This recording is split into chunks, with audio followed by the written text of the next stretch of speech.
Hi. Hey. G'day, love. From Miracle 528, the best source for your millennial existential crisis. Like, comment, subscribe, and learn to stare right back at that void. My name is Miracle. Today we're going to talk about 5 ways to spot a narcissist. And there are 2 types of narcissists, covert and overt, and they're kind of self-explanatory. One is a person that is a narcissist outwardly, obviously, and then covert ones are the ones that you have to question. You would never know if you met them on the street. Really quickly, a narcissist is a person who has an exaggerated sense of ego. And what I'm talking about when it comes to a narcissist is that there is a spectrum, right?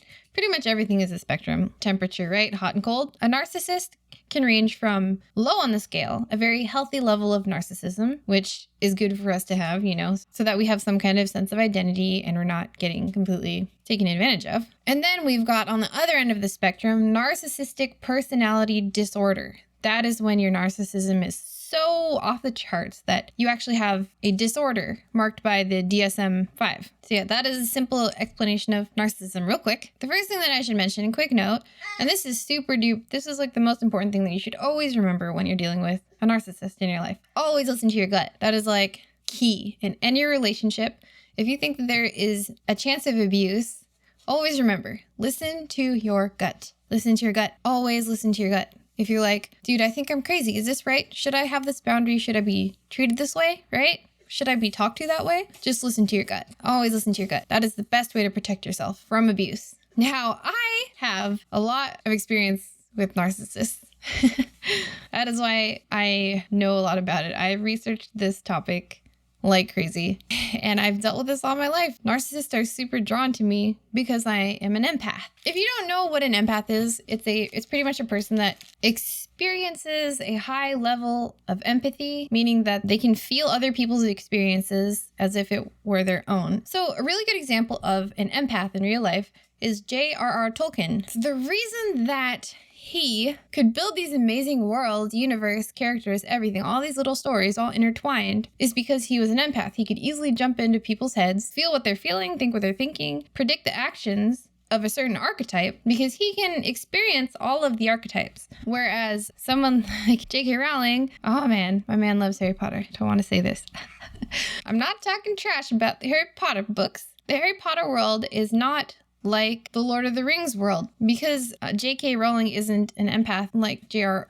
Sound like such a jerk. So the Harry Potter world, that's why there are some parts in it that kind of don't make sense. But yeah, that's just showing examples of what an empath is. And a narcissist loves an empath because empaths can create their own energy. You've heard of introverts and extroverts, right? Extroverts make energy by interacting with other people, and introverts make energy by being alone. And so they are an eternal, constant supply of energy. The Myers-Briggs personality report for J.R.R. Tolkien, he is an INFP, as an introvert NFP. I can get more into that in another video, but anyway, segue into the next part. This info is to discern if you are entangled with a narcissist. What I mean by that is it's really hard to tell if some random person on the street might be one. You have to personally know a person to really know. This info is important to know to protect yourself. But in case you just have a morbid curiosity, this list is for you too. Oh my God, I have so many. So I'm probably gonna have to make like a part 2, more parts to this because I just wrote down a whole bunch of notes. It ended up being a lot of things. I can think of a lot of really good tells. Okay, so you will often find yourself saying, what just happened? What just happened? I would call this one a subcategory of a larger category, which is that they play mind games. But yeah, you will often find yourself after an interaction with a true blue NPD, person with narcissistic personality disorder, you will often find yourself saying, what just happened? Like, you'll replay the conversation in your head over and over and over. You'll ruminate. You'll be like, what did I do wrong? What just happened? That will be like your state, your mental state, your emotional state. That will be your state, like most of the time. Just confusion. And that's why I say you have to listen to your gut, because this will be the time where you're always second guessing yourself, wondering if you're crazy, but you're not. You're not crazy. If you're listening to your gut and you are coming from a place of authenticity to yourself, a place where your core values lie, then you know that you're not crazy. Number 2, they have orbiters. And if you, I feel like this whole video is just going to be me saying something and then explaining what that means. When you can identify terms, then you understand like 90% of a thing because of the word itself. So anyway, number 2, they have orbiters. And if you don't know what an orbiter is, easiest example of this would be LeFou from Beauty and the Beast. He was Gaston's orbiter. Gaston is obviously an overt narcissist. LeFou, Gaston's little flunky, he's his little gopher, treated like crap. And that's also a question that people have often. If they see an example like that in media like LeFou, they're like, why the heck does he stay with someone like that? He treats him like crap. Gaston treats him like crap. He's like abusive. Why does LeFou stay around him? Does he owe him money? Like... And it's because of that, because narcissists are charming, seductive, charismatic. They draw you in, sweep you away, and destroy your life. I was beautifully surprised when I walked into that room and saw her, and there she was sitting there. I was like, okay, well, I'm going to have to up my game. Yeah, that's a red flag. Number 3, they make you feel bad about yourself. And this one can be harder to see because you just wonder if you're being sensitive, because nobody wants to always be complaining and always be the victim or whatever. So they'll get in like these little jabs here and there where you might think, does this person like me? What was that about? And it goes along with the mind games. The first thing I said, what just happened? You're constantly going to be wondering about interactions with that person. And you don't need to do that with good, supportive, healthy people. Healthy, loving people don't do that to you. They don't make you wonder where you stand with them. People without personality disorders are much more transparent and much more easy. That's why you always hear the phrase, wow, you're really easy to talk to. That's what that means. Like, I feel at ease. I feel comfortable. I feel like you won't hurt me. And I don't really feel like there's a question about it. You know, there's no like confusion, unease. That feeling in the pit of your stomach that something is wrong. They'll constantly make you feel bad about yourself. Like they'll get in very, very subtle little jabs about the way you look or the things that you like. And then usually if you say, hey, what the heck? And they'll say, oh, just kidding. I'm just kidding. I was just kidding. Like, what? God, why is everything such a big deal with you? What the heck? God. You blow everything up. Blah, blah, blah, blah, blah. Yeah. No. You're blowing everything up. Number 3, they make you feel bad about yourself. Number 4, you constantly have a pricking, stabbing feeling in your side. Like right here. Or like, you know, just around the stomach. Or all around that stomach area. You're constantly feeling like there's something wrong. And this is kind of where the term walking on eggshells comes from, you know? You always feel uneasy. You always feel some kind of underlying anxiety. You always feel like you did something wrong. You said something wrong. You didn't do something that you were supposed to do.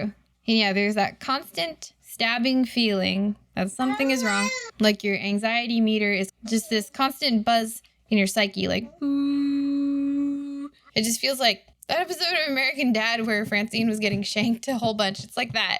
It's this stabbing little feeling, like a pricking feeling around. If you felt it, then you know what I'm talking about. Wow, I have so many of these. Oh my God. Okay, and finally, number 5. They don't listen. So you're always having to repeat yourself. And you're always having to go back and say, didn't I tell you this? I thought I told you this. Or why do I feel like you're ignoring me? Dia goich. Dia goich Means hello. Hello. And Cunis atatu. That's something dirty. It's not. It means how are you? I swear. No. Cunis atatu means how are you? No, it doesn't. That's something. It does. It means how's it going? Number 5 is pretty clear. I don't need to go over it too much. They don't listen. Again, this is going with your gut again to discern what's going on with this confusing person in your life. They don't listen. You're always having to repeat yourself. You wonder why they're not listening. Especially, it doesn't feel like this with other people. You say like, I feel like I've left everything that I wanted to say about that on the table, but you didn't pick it up and you're not even going to turn the cards over? Nothing? Yeah. So, number 5, they don't listen. Let's go with the bonus really quick because I have so many of these. They test boundaries. Bonus number 6, they test boundaries. They do things that obviously make you uncomfortable, but because they lack empathy. Lacking empathy is the principal factor of being a narcissist, right? Because it's the opposites. Narcissists love empaths. Empaths love narcissists. because they're opposites. They complete each other. Blah. Yeah, so anyway, if this person is a narcissist, you don't second guess yourself. You don't need to do that with any of these. You don't have to wonder, is this person really my friend? Does this person like me? You don't question all the time. You don't wonder, do they have my best interest in mind? And this is why self-love is so important. Your life changes if you can master self-love. Self-love is the most important thing when it comes to mastering self-evolution. A person that truly loves you knows how to treat you. So if you love yourself, how do you treat people that you love? If you love yourself, then it's easy to know how people should be treating you because you already know the criteria for that. It makes it easy to discern who has your best interests in mind. Narcissists are very, very dangerous. That's why there's a lot of videos about this on YouTube. And the best thing that you can do is treat narcissistic rage like a child's tantrum. They're not really in control. And stay away from them because they're not good at feeling empathy. Then they're not afraid to waste your resources. They don't feel remorse for being abusive to you. And they won't until they heal their brains. And you're looking for patterns here. So you're looking for, do they do multiple things on the list? And do they do it a lot? If they only do a couple things and not that often, then they might be lower on the spectrum or they might not be narcissistic, really. Oh, and another bonus tip, they always have a problem with someone. So thanks, hit the bell, and see you next week.